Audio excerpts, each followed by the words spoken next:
Bonjour à tous, ici c'est Contact Tech. Aujourd'hui je vais acheter une carte graphique RTX 4080 sur un PC portable de 13 ans.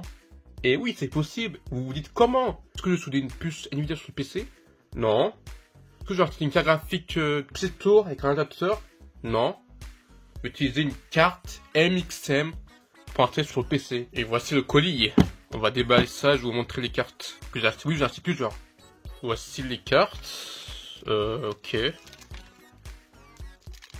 Ils étaient mal mises, ok. Ça c'est une carte graphique, c'est la RTX 4080, 12 Go. Là c'est une carte MXM.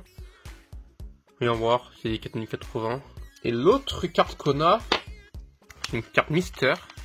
Bon, pas trop mystère pour moi, mais c'est une RTX 4070 au format très petit, en format MXMA. Je vais vous faire une référence avec une carte MXM de format standard. Et voici les trois cartes. Celle-ci, c'est une carte, une GTX 470M au format standard de cette standard.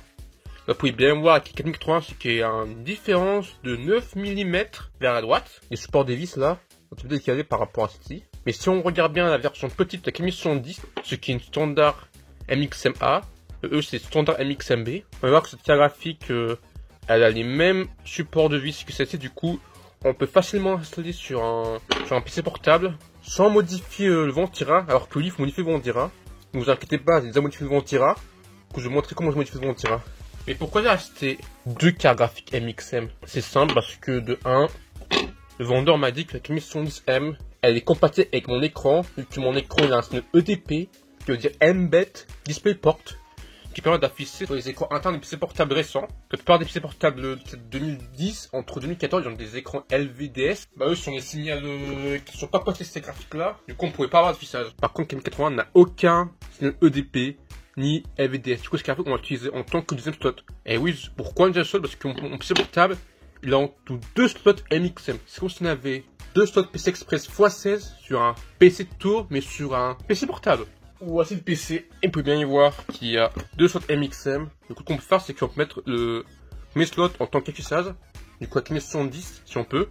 Et le slot à 4080. Du coup, on a évidemment des problèmes de compatibilité, notamment le Ventira. Comme on a dit, il faudra modifier le Ventira pour que la 4080 rentre sur la deuxième slot. On va voir qu'il y a des offsets, il y a des décalages, 9 mm. Deuxièmement, si vous avez un PC qui a juste un seul slot MXM, ne vous inquiétez pas.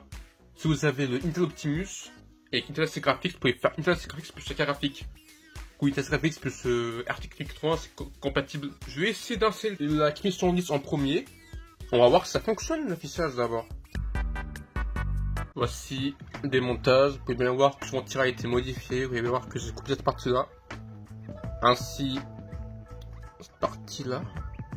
On va voir que il manque une partie, il manque en tout 1 cm. Pour que cette carte pour que la 4080 peut rentrer. Vous pouvez voir que j'ai plié le. Faut attention quand on plie, tu vois. Les heat pipe. Si on plie, parfois ça peut faire des échappements de gaz, mais j'en ai pas eu. Car cette ventilage sur mon PX 1200, il a les mêmes températures que le ventilage stock. Les VRM là, les R22, ils sont un petit peu.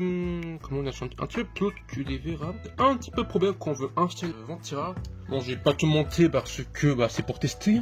PC en sous tension pour quand même tester si ça arrive à afficher tout l'écran. Wow. J'en ai c'était EDP compatible, donc normalement, on doit afficher sur l'écran. Il n'y a rien sur l'écran. Voir que les activités de LED, sûr ça démarre sur Windows, mais il n'y a aucun affichage sur l'écran. On va faire tourne bien. Je vais faire ce que j'ai peut-être testé sur un écran externe et voir si ça affiche un truc ou pas. Du coup, j'ai pensé à un câble HDMI. On va voir si ça affiche un truc sur l'écran externe. Donc, cet écran externe, il est en haut. Je vous montrerai après si ça affiche un truc ou pas. Ah, il y a LED externe qui s'est allumé. On va voir s'il y a un truc qui se passe sur l'écran. Oh, il y a un truc qui s'est passé. Vous pouvez bien voir, on est bien sur l'HDMI. C'est portable qui n'a pas d'effet sur l'écran interne. Vous pouvez bien voir que ça a bien fonctionné. Mais ça ne marche pas, non, ça marche pas sur l'écran interne. Ils ont dit EDP et tout, mais il n'y a pas d'EDP en fait. À part si mon écran est tellement ancien que c'est pas supporté, mais je crois moyen car la P5200 a aussi EDP et il a bien fonctionné sur ce PC là. On peut bien y voir qu'on est bien sur mon PC Clevo là, avec le E5 2690 V2. Et là ce qu'on voit, GPU Z, On voit bien que c'est une puce AD106 qui correspond bien à une RTX 1070. Je vais voir que 1068 coup d'accord ici là. Mais sinon, oui, on a bien indexé sur la carte mère, mais il n'affiche pas sur l'écran interne. C'est très dommage, hein, parce que c'est affiché pour un écran interne, pas pour le rendement.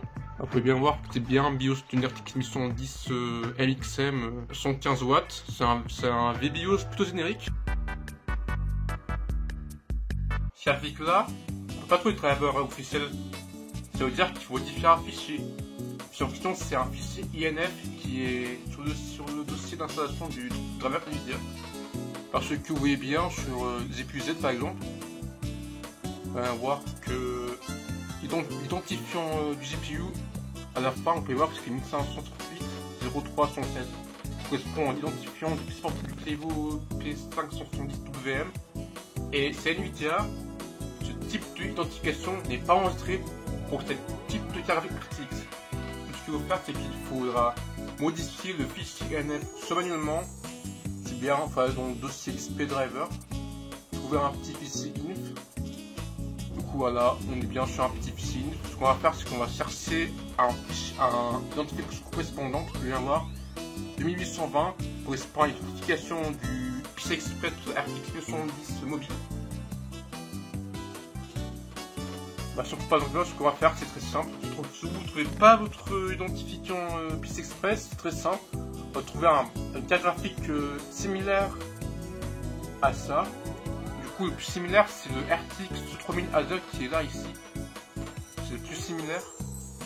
Du coup, je vais changer celle-ci là. La identification 2820 pour la carte.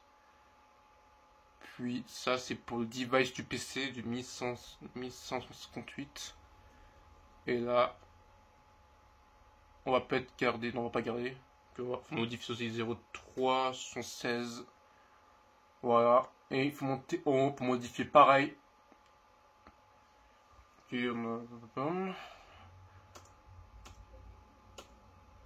Ah oui c'est vrai. C'était quoi déjà? C'est pas sûr qu'on modifie l'identification d'autres cartes. Ou d'un souvenir d'identification PCI Express que j'ai modifié bien avant, ou bien récemment plutôt. Du coup c'était la dernière. Du coup lui voilà, on va mettre 28 ici. On reprend les mêmes valeurs qu'on avait avant. 1558, 0376. Là on va faire pareil de même ici là.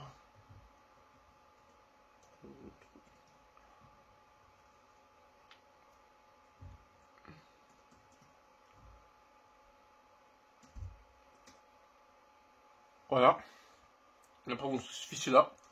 Et ce qui est important, c'est qu'il faut avoir Windows en mode test. Et pour faire ce mode-là, vous allez sur votre CMD en tant qu'administrateur.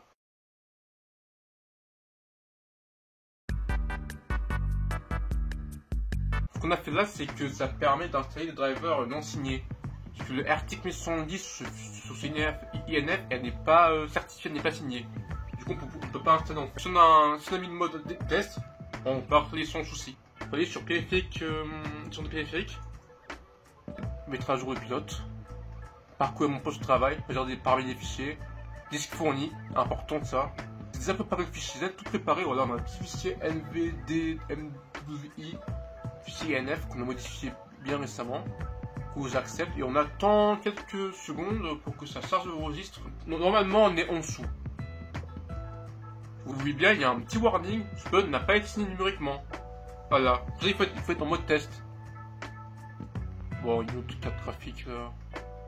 Voilà, il est là. NVIDIA RTX 1010 laptop. Suivant. Voilà. Voilà, s'il y a un petit warning en rouge, bah, il faut installer évidemment. Hein.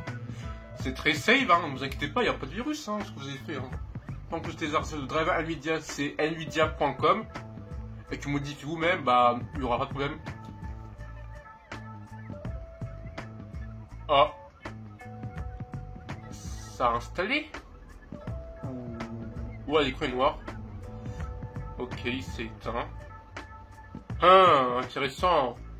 Un set driver et boum, il n'y a plus d'affichage sur les deux écrans. Je veux dire, il n'y a pas d'affichage de base sur l'interne, mais l'externe il s'est coupé. bien tapoter l'F2. Voir si ça fait vers Windows. On a vu que ça faisait vers Windows. Donc ça fait le logo du PC, on a tout vu. Mais qu'on a lancé un driver, elle a dit non, au revoir. Pour aucune raison. Hein. Tu qu'elle a dit c'est bon, je me casse quoi. Là. Ah, on peut voir que c'est écrit Nvidia, VGA, que le BIOS lit bien, qu'il y a une carte graphique Nvidia. On va voir qu'on a bien l'affichage du BIOS. Hein. Ah, on a bien le logo Windows là. Le truc qui tourne là. Est-ce que ça va afficher ou pas? Non, pas du tout. On peut dire très bien que dans un driver, on peut dire que si on met cette carte graphique là en premier slot, et quand c'est un driver, il n'y a aucun affichage qui s'affiche. Mais avant que je fasse expérience, c'est une RTX 3060, bien c'est drivers et tout, et ça a bien affiché sur Windows sans problème. Alors que là, même pas affiché avec les drivers installés. Donc cette carte graphique n'est pas compatible, ou soit c'est mon driver qui ne fonctionne pas, ou soit je ne sais pas, mais il y a un truc qui cloche. Et bah du coup, on est revenu et ça m'a pris 30 minutes à remettre tout. C'est même pas de thermique, vous pouvez bien voir que c'était pas très professionnel tout ça, parce que le soir il a un petit peu coulé encore plus que d'habitude, du coup bah ça fait un petit peu n'importe quoi, mais pas grave. On va voir que les trous saignent bien, du coup on est bon. Vous pouvez bien voir que c'est décalé, hein, vraiment décalé. 1 hour later. On peut voir qu'on a une autre carte graphique dictée, la RTX 4080, on va voir à des 104, 1424 coups d'accord, c'est bien une 4080. On a bien des bonnes informations, des DDR6, 12 Go de VRAM, 192 bits. Encore les coups d'accord, on a tout. Ray Tracing, Physics, OpenGL 4.6, TX12 Ultimate. Waouh, intéressant, on va voir les températures. 40 degrés Celsius. Très bien. On a tout ce qui est bon. Hein. On va aller voir du BIOS. 150 watts. Ah bon bah j'ai peur que ça respire pas très bien le Ventira, mais ça c'est à voir. Hein. C'est pour d'abord regarder la performance OpenGL de la carte graphique. Le plus simple de faire c'est de changer le OpenGL pour d'abord voir la performance de la carte graphique. Là, on va mettre la RTX 4080. Voilà. On va appliquer tout ça. Ah! Allez, température, mon coco, 83 degrés direct. Hein. Oh, ça a baissé un petit peu. 82. 33. On a quand même puissance, les gars. 120 watts max d'après le compteur. On est dans les 105. Ok. De base, ça n'était pas bridé. On sort dans les 250, hein, 240. Hein. Moi, est-ce qu'on est bridé, quoi? On va voir que ça a bien rendu sur la 4080. Hein. Voilà, puissance max qui nous a mis les épisodes. 145. Waouh, wow, c'est beaucoup. Dommage qu'il y ait un thermotraining. Sinon, on aura plus FPS. Hein. Je veux dire que la graphique sur 100%. Le Ventira, c'est de la chiotte. Mais ça fonctionne, la carte graphique. Faut juste peut-être utiliser une bonne pâte thermique. Hein. J'ai remis de nouvelles pâtes thermiques, le PTS 1950. Et avec ça, on a eu de bonnes performances sur Furmark.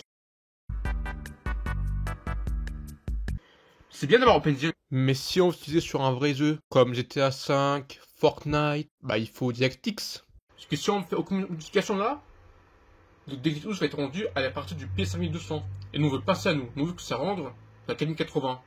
Pour faire ceci, bah il faudra aller sur le registre Windows. Du coup, Regedit. Tout premièrement, il faut aller sur cette... sur ordinateur, ASCII Local Machine, System, Current Control Set, Control Class, et prendre ce bout de string, je vais le mettre sur l'écran ou sur la description, et trouver votre carte graphique. Tout d'abord, ce qu'il faut faire, c'est qu'il faudra créer un petit DWORD qui s'appelle Enable MS Hybrid ici, et là, on le met à combien? On le met à 2. 2 pour mode économie d'énergie et 1 pour le mode performance. performance, c'est la carte graphique qu'on utilise en tant que rendu X. Du coup, je vais aller sur la 007, ce qui est le RTX 3080. Je vais voir si ça a été désactivé ou pas l'enable MS hybride. On voit bien qu'il n'y en a pas. Du coup, on va en créer un. C'est très simple, nouveau. Des Word. Enable. Merde. Enable. Mais what? Bon, il y a eu un problème technique un petit peu, malheureusement. La deuxième étape, c'est de dire au PC et au driver que la carte graphique privilégiée DirectX soit la 4080. Allez dans l'ordinateur, ASCII Current User, Software, Microsoft, DirectX, User GPU Preferences. Puis il faut créer une nouvelle valeur chaîne.